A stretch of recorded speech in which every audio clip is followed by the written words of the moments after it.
कैसे हो भाई लोग, खुश तो हो ना? क्योंकि यार आजकल ना जीवन में बहुत कम ही लोग खुश हैं। जैसे कि हमारे हैप्पी प्रिंस, ये बस नाम के हैप्पी हैं लेकिन अंदर से हैप्पी नहीं हैं। तो चलो देखते हैं कि ये हैप्पी प्रिंस कौन है और क्यों खुश नहीं है। दरअसल हैप्पी प्रिंस जो है ये एक बहुत ही ब्यूटीफुल, बहुत ही सुंदर सा स्टैचू है जो सिटी के बीचों बीच है। ये पूरे सोने से कवर्ड है, यानी कि सोने की इस पे परत चढ़ाई हुई है और इसकी आंखें जो है ना सफायरस स्टोन की बनी हुई है और इसके तलवार के हैंडल पे रूबी स्टोन लगे हुए हैं। ये दोनों बहुत ही कीमती स्टोन है। इसका नाम हैप्पी प्रिंस इसलिए रखा गया क्योंकि जब ये जिंदा था तब ये बहुत ही ज्यादा खुश रहता था। क्योंकि ये एक राजकुमार था तो इसको किसी भी चीज का कभी कोई कष्ट नहीं हुआ, इसलिए हमेशा खुश रहता था और इसका नाम हैप्पी प्रिंस पड़ गया। लेकिन इसके मरने के बाद इसकी स्टैचू बनाई गई और सिटी के बीचों बीच लगाया गया ताकि सब इससे इंस्पायर हो सके और अपने जीवन में खुश रह सके। एक दिन क्या हुआ कि एक छोटा स्वेलो बर्ड जो है ना उसके सिटी के ऊपर से गुजर रहा था। दरअसल वो इजिप्ट जा रहा था क्योंकि उसके जितने भी दोस्त थे वो 6 हफ्ते पहले ही इजिप्ट जा चुके थे, तो उसने भी वहां जाने का निश्चय किया। अब दिन भर उड़ के ना वो बहुत ज्यादा थक चुका था और काफी रात भी हो गई थी, तो वो सोचने लगा कि आखिर मैं रुकूं तो रुकूं कहाँ। तभी उसको हैप्पी प्रिंस का स्टैचू दिखाई दिया और उसने डिसाइड किया कि वो यहीं पर रुकेगा क्योंकि यहाँ पर काफी ताजी हवा आ रही थी। और फिर वो हैप्पी प्रिंस के पैरों के बीच में जाकर लैंड करता है, वहाँ पर आकर बैठ जाता है और फिर वो चारों तरफ देखते हुए कहता है कि I have a golden bedroom. क्योंकि यार वो सोने से बने हुए हैप्पी प्रिंस के नीचे सो रहा था, इसलिए वो बोलता है कि I have a golden bedroom. जैसे ही वो सोने वाला होता है, यानी कि अपने सर को अपने पंख से ढकने वाला होता है, वैसे ही एक पानी का बूंद उसके ऊपर गिरता है। वो सोचता है कि कितनी विचित्र बात है, आसमान में तो बादल तक नहीं है तो ये पानी कहाँ से गिरा? आसमान एकदम साफ है और तारे टिमटिमा रहे हैं, फिर भी बारिश हो रही है। तभी एक और बूंद उसके ऊपर गिरती है। फिर वो अपने आप से बोलता है कि ऐसी मूर्ति का क्या काम जो मुझे बारिश से बचा ही नहीं सकती, शायद मुझे कोई अच्छे से चिमनी पॉट ढूंढनी चाहिए। और वो वहां से उड़ के जाने का सोचता है। जैसे ही वो पंख खोलता है वैसे ही तीसरा बूंद पानी का उसके ऊपर गिरता है। फिर वो ऊपर देखता है, वो देखता है कि ये कोई पानी की बूंद नहीं बल्कि ये तो हैप्पी प्रिंस के आंसू है जो टप टप टप करके गिरते जा रहे हैं। हैप्पी प्रिंस का चेहरा चांद की रोशनी में एकदम चमचमा रहा था, बहुत ही सुंदर दिख रहा था। ये देख के चिड़िया को दया आ गया। तुम कौन हो? मैं हैप्पी प्रिंस हूँ। फिर तुम रो क्यों रहे हो? तुमने तो मुझे पूरा भिगो ही दिया। मैं नहीं जानता था कि आंसू क्या चीज होती है, क्योंकि मैं तो राजमहल में रहता था और वहाँ पर दुख तो प्रवेश भी नहीं करती।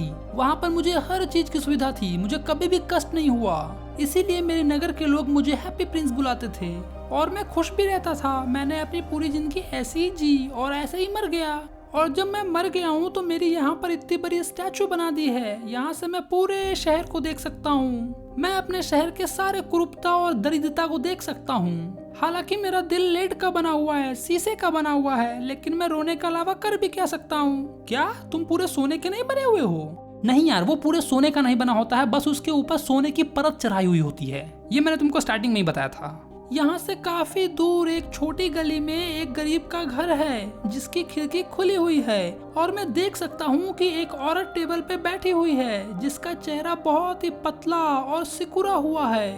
उसके हाथ काफी भद्दे और लाल पड़ गए हैं सुई चुभ चुभ के।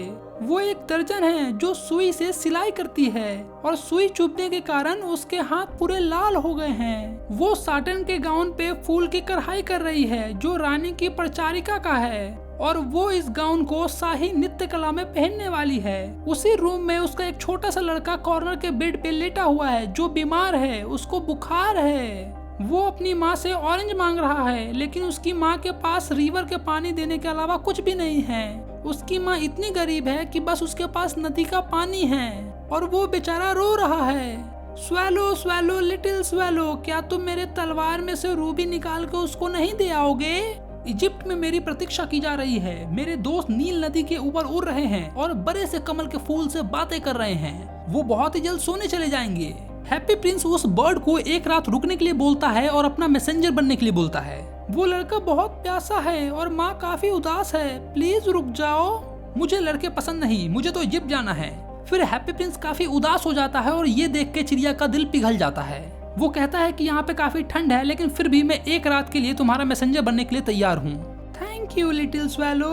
वो बर्ड हैप्पी प्रिंस के तलवार से वो रूबी स्टोन जो है वो निकाल लेता है और उसको लेकर उड़ जाता है। शहर के ऊपर से उड़ता हुआ जा रहा था। वो कैथेड्रल टावर के पास से गुजर रहा था जिसमें व्हाइट मार्बल से एंजल्स बनाए हुए थे, मतलब वो चर्च के पास से गुजर रहा था। फिर वो पैलेस के पास से गुजरता है, राजमहल के पास से गुजरता है जहाँ पर उसको नृत्य करने का, डांस करने की आवाज आ रही थी। एक बहुत ही सुंदर सी लड़की अपने लवर के साथ बालकनी में आती है और उससे कहती है काश मेरा ड्रेस टाइम पे तैयार हो जाए। मैंने तो फूल भी ऑर्डर कर दिए हैं ताकि वो कढ़ाई कर सके। लेकिन ये जो दर्जन लोग होती है ना, ये काफी कामचोर होती है। ये उसी बेचारी औरत के बारे में बात कर रही है जिसका बेटा जो है वो बीमार है। वो नदी के ऊपर से गुजरता है जहाँ वो देखता है कि एक शिप के मेस्ट में एक ललटेन टंगा हुआ है। मेस्ट या शिप में जो एक डंडा खड़ा होता है ना, उसको बोलते हैं, जिसमें पर्दा लगा होता है। और फिर वो लास्ट में उस गरीब औरत के घर पे पहुंचता है जहाँ वो देखता है कि बच्चा खाट पर इधर से उधर छटपट कर रहा है, यानी कि इधर से उधर कर रहा है, उसको नींद नहीं आ रही है। और उसकी माँ काफी ज्यादा थकी हुई थी, इसलिए वहीं पर सो गई है। फिर वो उस रूबी स्टोन को टेबल पे रख देता है जहाँ पर उस औरत का अंगूठा में पहनने वाला रखा हुआ था। जब औरत लोग सिलाई करती है ना, तो वो अंगूठा में एक चीज पहन लेती है जिससे सुई उसको ज्यादा चुभे ना, जिसको इंग्लिश में थिम्बल बोलते हैं। और फिर वो उड़ के उस लड़की के पास जाता है और उसके फोरहेड पे अपने विंग्स से, अपने पंख से हवा देता है।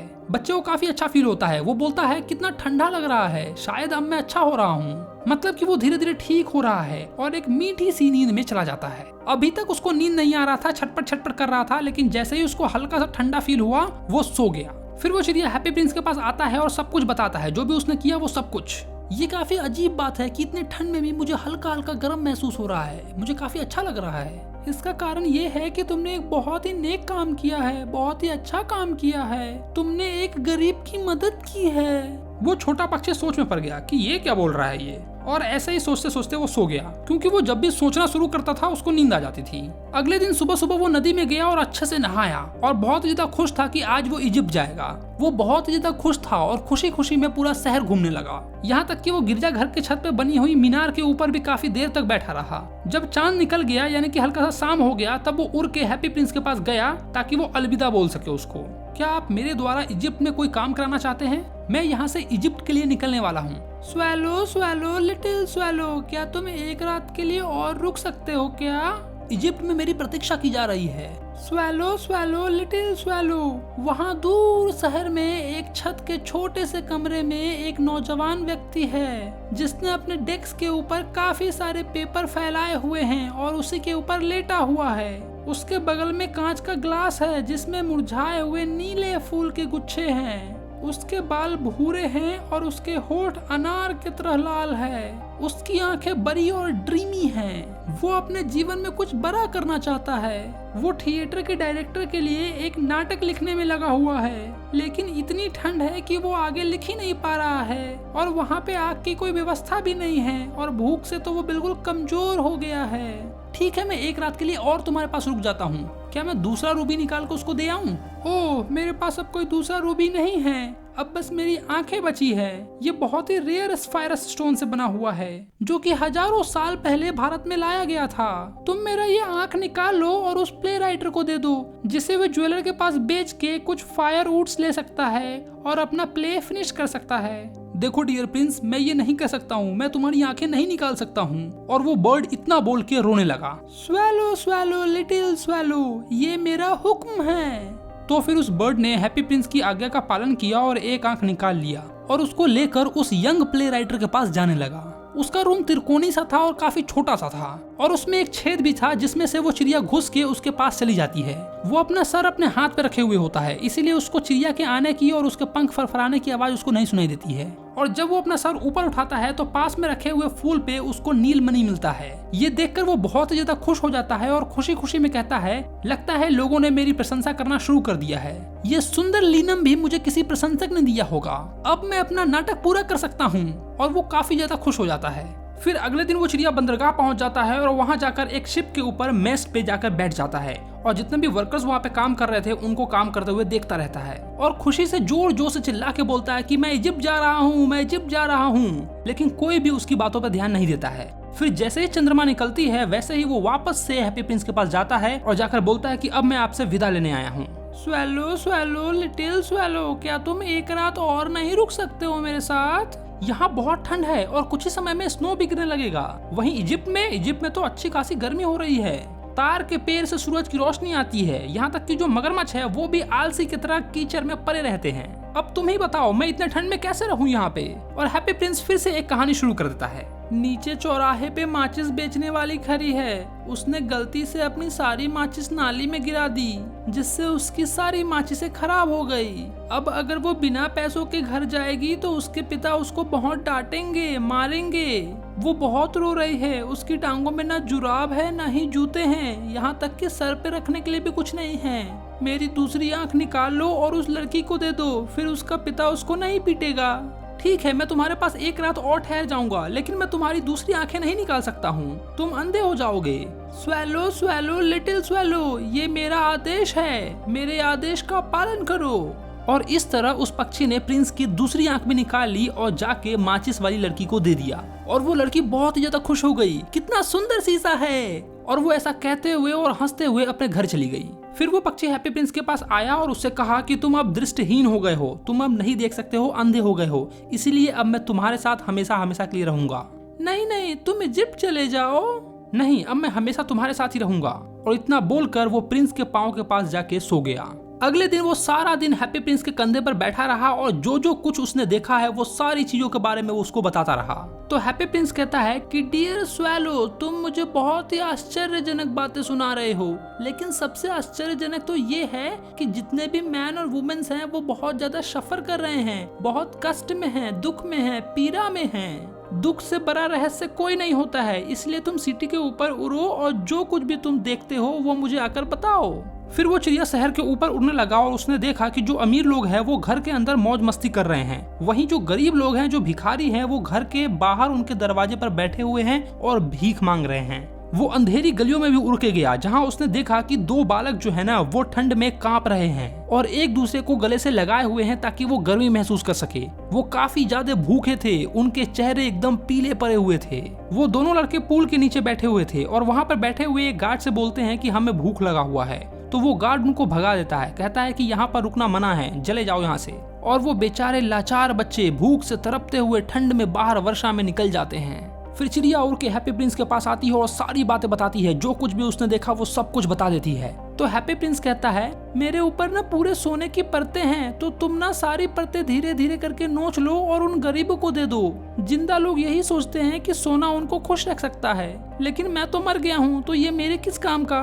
और वो चिड़िया धीरे धीरे करके हैप्पी प्रिंस के ऊपर जितने भी सोने लगे होते हैं उन सबको नोच लेता है और गरीबों में बांट देता है, जाकर उन बच्चों को दे देता है। और बच्चे बहुत ज्यादा खुश होते हैं कि अब हमारे पास खाने के लिए कुछ रोटियां होंगी, कुछ ब्रेड के टुकड़े होंगे, और वो बच्चे खुशी से झूमने लगते हैं। और इधर हैप्पी प्रिंस एक बहुत ही बेकार सा दिखने लगता है, एकदम डल घटिया सा, क्योंकि इसके ऊपर से सोना उतार लिया गया था और इसकी सारी चमक चली गई थी। कुछ ही समय बाद हैवी स्नोफॉल होने लगा, जिसमें पूरा शहर जो है वो ढक गया। ऐसा लग रहा था मानो वो सिल्वर से बना हुआ हो। सभी लोगों ने फर वाले क्लॉथ्स पहनना शुरू कर दिया, बच्चों ने टोपियां पहननी शुरू कर दी और सारे बच्चे जो हैं वो स्नो के साथ खेलने लगे। बेचारे इस बर्ड को बहुत ही ज्यादा ठंड लगने लगी और इसको पता चल गया कि अब ये जीवित नहीं रह सकता है। ये इस बात को समझ गया था कि अगर मैंने हैप्पी प्रिंस का साथ नहीं छोड़ा तो मैं पक्का मर जाऊंगा। ये लोगों के घर पे जाता, उनके दरवाजे के आगे जो रोटी फेंकी होती थी उनको उठाता था और उसी को खाता था। अपने आप को गर्म रखने के लिए अपने पंख को बहुत ही फरफराता था, लेकिन आखिरकार उसकी मृत्यु निकट आ गई थी। वो आखिरी बार हैप्पी प्रिंस के कंधे पे जाता है और जाकर हैप्पी प्रिंस से कहता है, अलविदा हैप्पी प्रिंस, क्या तुम मुझे अपने हाथ पे किस करने दोगे? स्वैलो, मुझे खुशी है कि तुम अब आखिरकार इजिप्ट जा रहे हो। तुम यहाँ बहुत लंबे समय तक रह गए। तुम मुझे होठों पे किस कर सकते हो, क्योंकि मैं तुमसे बहुत प्यार करता हूँ। मैं इजिप्ट नहीं जा रहा, मैं तो यमराज के पास जा रहा हूँ। मौत नींद का भाई होता है ना? और फिर उसने हैप्पी प्रिंस के होठों पे किस किया और वहीं पर गिर गया, यानी कि उसके पैरों के पास जाकर वो मर गया। उसी समय कुछ टूटने की आवाज आई, मानो ऐसा लगा कि कुछ टूट गया है। दरअसल हैप्पी प्रिंस का लेड का जो हार्ट था ना, जो दिल था, वो टूट गया था, क्योंकि बहुत ही ज्यादा ठंड पड़ रही थी और ठंड के कारण वो टूट गया। अगले दिन मेयर टाउन के काउंसलर के साथ घूमते घूमते स्टैचू के पास पहुंचा और स्टैचू को देखा। कितना भद्दा लग रहा है ये, मेयर बोला, और उसके ही पीछे सारे काउंसलर भी बोलते हैं, हाँ हाँ बहुत भद्दा लग रहा है। सही बोले, बिल्कुल सही बोले। टाउन के जितने भी काउंसलर थे ना, ये मेयर की बातों में बस हाँ में हाँ मिलाते थे, चाहे वो गलत हो या सही, हाँ हाँ करते रहते थे, जी हजूरी करते रहते थे। इसके तलवार की लाल मणि और आंखों की नीलमणि ये सब गायब है। ये कितना भद्दा दिख रहा है, ये तो वास्तव में अब कोई भिखारी दिख रहा है। और इसके पैरों के पास तो एक चिड़िया भी मरी हुई है। हमें ऐलान कर देना चाहिए कि यहाँ पर चिड़ियों का मरना मना है, ऐसा मेयर बोलता है। और जो टाउन का क्लर्क था वो इस बात को नोट डाउन कर लेता है कि हाँ, हमें यहाँ पे चिड़िया को मरने देना अलाउ नहीं करना चाहिए। कितनी बेहूदी बातें कर रहे हैं ये लोग। अब चिड़िया भी क्या तुम्हारे परमिशन लेके मरेगी? बकलो लवा कहीं का। और इस प्रकार उन लोगों ने हैप्पी प्रिंस की मूर्ति को उतार दिया।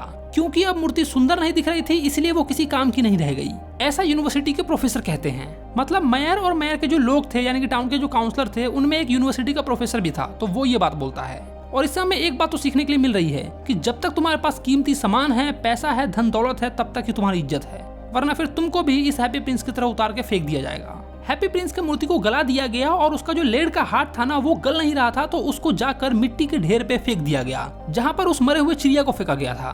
फिर देवता ने अपने एंजल को बोला कि पृथ्वी पे जाओ और जाके दो बहुत ही महत्वपूर्ण चीज, बहुत ही प्रेस्टिजियस चीज जो है उसको लेके आओ। तो जितने भी एंजल्स थे वो पृथ्वी पे गए। उनमें से एक एंजल जो होता है ना, हैप्पी प्रिंस का टूटा हुआ लेड का हार्ट और वो जो चिड़िया मरी हुई होती है, सैलो चिड़िया, उसको लेकर गॉड के पास पहुंचता है। और भगवान इन दोनों चीज को देख के कहते हैं कि तुम एकदम सही चीज लेके आए हो। शहर में इससे सुंदर, इससे अच्छा, इससे प्रेस्टिजियस चीज कोई है ही नहीं। आज से मेरे स्वर्ग के बगीचे में ये छोटी चिड़िया गाती रहेगी और ये हैप्पी प्रिंस मेरी प्रशंसा करेगा। तो मोरल ऑफ द स्टोरी यही है कि हेल्प करते रहो, क्योंकि अगर तुम अच्छे कर्म करोगे तो स्वर्ग तुमको बिल्कुल नसीब होगा। मुझे इस चैप्टर से दो चीजें समझ में आ रही है। पहला जो हमें ऑथर बताना चाहते हैं, और दूसरा जो मुझे समझ में आ रहा है वो भी मैं तुम्हें बताता हूँ। पहला ये कि हमें मदद करनी चाहिए, जो भी गरीब लोग हैं उनकी मदद करनी चाहिए, उससे हमें पुण्य मिलेगा और अच्छा फील होगा, जैसा कि फर्स्ट टाइम हेल्प करने पे बर्ड को अच्छा फील हो रहा था। और दूसरा ये कि दान पुण्य करो, लेकिन इतना भी मत कर दो कि तुम्हारा अस्तित्व भी खत्म हो जाए, वरना जैसे हैप्पी प्रिंस को उतार के फेंक दिया गया, वैसे तुम्हें भी तुम्हारे पोजीशन से हटा दिया जाएगा। ऐसा मेरा मानना है। हालांकि जो भी हो, तुम्हें क्या सीखने को मिला इस चैप्टर से मुझे नीचे कमेंट करो। बाकी अगर वीडियो अच्छा लगा हो तो वीडियो को लाइक करो। तुमने अपने भाई के चैनल को अगर अब तक सब्सक्राइब नहीं किया है तो क्या कर रहे हो भाई लोग, चैनल को सब्सक्राइब करो। बाकी इसका MCQ जरूर देना, जिसका लिंक मैं डिस्क्रिप्शन में डाल रहा हूँ। चलो तो मैं मिलता हूँ तुमको इंस्टाग्राम पे, ID का नाम है RK की लाइन्स, फॉलो जरूर कर लेना।